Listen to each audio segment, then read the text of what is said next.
And we talk next with Jody Rainey, president of the Heritage Conference, brought to you by Marcus & Mack, a law firm representing injured people. You talk about fluid situations. Talk about a guy that's pretty busy and wearing a lot of hats. He had a fireman's hat on earlier this morning.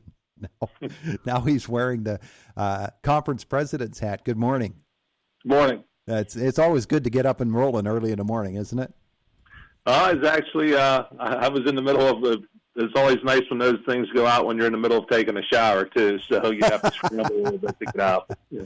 All right. So, hey, let's talk a little bit about what happened yesterday, what has happened in this past week as we've been trying to narrow down and finally settle on a start to the winter sports season. Everybody, I think, was expecting Governor Wolf's order to come yesterday, and I assume you were, too. Yeah, we were. I was actually, we just finished up a District 6 meeting partway through his press conference. So, so we did expect that to come, and I think we're prepared for it. And so basically, for those who haven't heard, the order is that effective tomorrow for extracurricular activities in our schools, which would include athletics, basketball, wrestling, sports, anything like that, that we are on pause until January the 4th. So, that's where we currently stand based on the governor's order yesterday. And, of course, the PIAA having met on Wednesday and come up with some new standards for the number of practices that you can get in or must get in before you can go. Even if a team had its 15 practices in, this is going to cover more than 14 days. And so January 8th looks like the earliest anything could start, but it's going to be later than that still, isn't it? Yeah, we don't know yet. I would expect that, when you're making decisions prior to an announcement, we may see that the PIAA Board of Directors may or may not, I don't know, but if they would reconvene and based on the information, shorten that window down to, say, to 5 or from 15 to 10. Those are all things we got to wait to see. But as it stands right now, the one thing that is good is the practices that we have accumulated to this point would be banked. So that doesn't put us into a fact where we have to restart the 15-day clock if that's what it ends up being. Yeah, that they do say that they will publish something this morning and let all the member schools know what their plans are in reaction to the governor's announcement yesterday. So when you get into the talks a couple of days ago among the Heritage Conference athletic directors and anybody else who was involved in those talks, were people optimistic that we would be able to get a season in? Oh, yeah, I think we're still optimistic that we'll be able to do that. I think that, we'll start, as soon as we can. I know that there's going to be probably some decisions of extending the season, like maybe pushing back the start of playoffs and those types of things. I think, again, things I think that are on the table. I haven't seen any definitive answers to those, but I'm pretty comfortable that, they're going to adjust the season accordingly so we can at least get competitions in for our students. And I've said it a lot, Todd, even in the fall, and I'll continue to say it, is, we want to get as many competitions in as we can for our students in the safest way possible. And I've always said one game's better than none and two's better than one. So, we're just hopeful that we can get some resemblance of some contest in for our students. And if we're sitting here in February talking about playoffs and what they look like, then, like I said, in football, that's fantastic. Yeah. Was the day, week at a time, day at a time, as we need to. Was the general tenor of the talks based upon, depending on how squeezed that calendar can be, just taking the schedule that was already in place to begin? Actually, tonight would have been the first night for winter sports, and just pushing it back, or would there be further adjustments necessary? I think that the meeting that the Heritage had this week was the athletic directors, and then the sole topic was talking about scheduling. And I think that they had found, because we already we moved our championships back a week or forward a week, and so they had got some dates scheduled. And then they kind of left it to the athletic directors for the remaining dates to find common times when they could meet and stuff. So, I feel that the athletic directors are, I don't want to say comfortable, but they're competent enough to, take the parameters that they're put before us and be flexible as we move forward, and need to be able to adjust quickly to a fluid situation that we all know that occurs, has occurred from the beginning of COVID and will continue until we get to the end. That situation being what it is, there's almost the feel that there might be, maybe even as you get later into the schedule, multiple teams coming into one facility, neutral or otherwise, and being more of a maybe even a tournament style, but not really a tournament.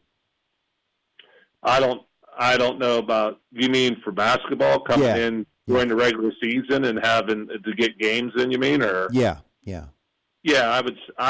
I don't foresee that. I haven't heard that, just for the simple fact that right now, based on the restrictions, not the new ones, but even the ones that still continue from before, you can only have 10% of the total capacity in the arena. And so for us, that includes the players, that includes the game officials, the score operators, those types of things. So unless we would have a larger venue, I don't foresee that happening. Your District 6 meeting that you were talking about a couple of moments ago, of course, that involves, of course, district-wide and looking at playoff scheduling. I'm sure there were different conference discussions going on as well, but talk about the playoffs, if you would, and how that is anticipated to unfold, should they be able to occur. Well, I think that was probably one of the biggest things that came out yesterday, was that there was no definitive decision made regarding district playoffs for any of the sports, just because, again, we base that. You really base your start date on, if the state playoffs say we're going to start on this date, then they give you dates when you can start your district playoffs. And the one thing that we do know for basketball, at least, it'll be what they call a champions. The state would be a champions tournament. What that means is the only schools that would advance to the state playoff would be the district champions. So in the past, if you were the 6-1 District 6 runner-up, sometimes even down to 3 and 4, all those teams made the playoffs. My understanding, if I'm correct in this, is that it's a champions tournament this year. So if there is a district playoff, only the district champions would move on to the state tournament. That, of course, winter sports schedule also will have an impact, or could have an impact, on the spring sports schedule. We don't want those to overlap. That might end up being the case for some teams, as in the football season. They do overlap sometimes when you get into the playoff scenario. But obviously you don't want to lose a spring sports schedule when you've already lost one last year. We don't, and I think that, again, just the way I see things unfolding, I think that PIAA is very cognizant of the fact that our spring athletes lost their season last year. And I think there's a very heavy commitment to make sure that does not happen this year, and so we're hopeful that it isn't forced, because COVID continues to ravage, across not only our state, but, the regions and across the nation. But there is a heavy commitment. We're very cognizant of our spring sports teams losing their complete seasons last year, and we're very committed to assuring to make sure we can do everything we can to give them a season this spring. So the bottom line is, we do anticipate we'll be able to get some winter sports in. Hopefully as much of the schedule as we have now, we'll be able to squeeze it all in, but you just don't know. And that's in terms of getting the athletes on the floor. However, getting the people in the stands doesn't look like that's going to be anything that happens anytime soon. Yeah, and I guess it really is all contingent upon, if we can start, flattening the curve down and start, projecting in a better light. Obviously, cases are climbing and things of that nature. And, so we want to make sure that whatever we do it, calculated in the safest way possible. And, but, so our intention and our belief right now is we will have some resemblance of a season. We're just going to have to wait until January 4th for that to start again. In the meantime, we are permitted to have virtual meetings, and so I know here at our school, at Homer Center, I've encouraged our coaches to, have Zoom meetings, to do chalk talks, or, kind of put some stuff in that, that's more of mental and in the classroom type of stuff, introducing a side-out play or an underneath the basket play or concepts and stuff like that, isn't the same, obviously, as practicing. But it certainly, does everything you can to best prepare your team for potentially a shortened preseason before you can actually get into, contest account. I think it's kind of interesting as well. They're talking about college sports and how for many programs it's beneficial to keep them on their campuses because they're not exposed. And should those college athletes go home, they're going to find a pickup game to play somewhere. Obviously, you want the kids to be safe in every aspect, but when they're not gathered as a unit and practicing officially, there is the chance that those kids will get together on a court somewhere and start playing, and you really want them to remain safe through the whole thing. So safety protocols have to be preached even more now, don't they? They do, and I think that the other thing is we need to be examples and role models for our kids, and we don't always have to and we don't have to even personally agree sometimes with, the different restrictions, but, the people that are, responsible for making those decisions, make those decisions, and we have a responsibility to, uphold them and follow them the best that we can. And I think, too, it's also a good opportunity to talk to our teams about, adversity, about having resilience, and, staying prepared the best they can. And the best thing they can do is to stay safe and protect themselves and not be a possible exposure or something like that, and which would set their seasons back even further.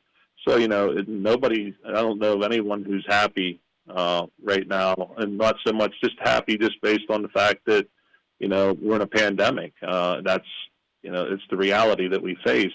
But I do think that we need to make sure we're emphasizing, not only to our athletes, but all our students that, this is a great example of, building resiliency, being patient, and doing the things that we need to do, even though, as my dad always says, doing the right thing isn't what we want to do, but it's the right thing and it's what we should do.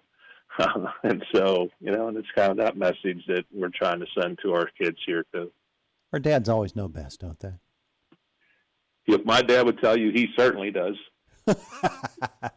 Jody Rainey, thanks so much for being with us this morning, helping to explain what's going on with high school sports. We'll keep up to date on it and appreciate your time. Hey, thanks, Todd, and thanks for helping us get the word out, and just hope everybody stays safe, and hopefully we'll be able to, give them some entertainment here starting in early January. That's a good plan. Have a great day today. You too, Todd. We'll see you. Bye. There's Jody Rainey, Heritage Conference President, with us this morning here on Indiana in the Morning, here on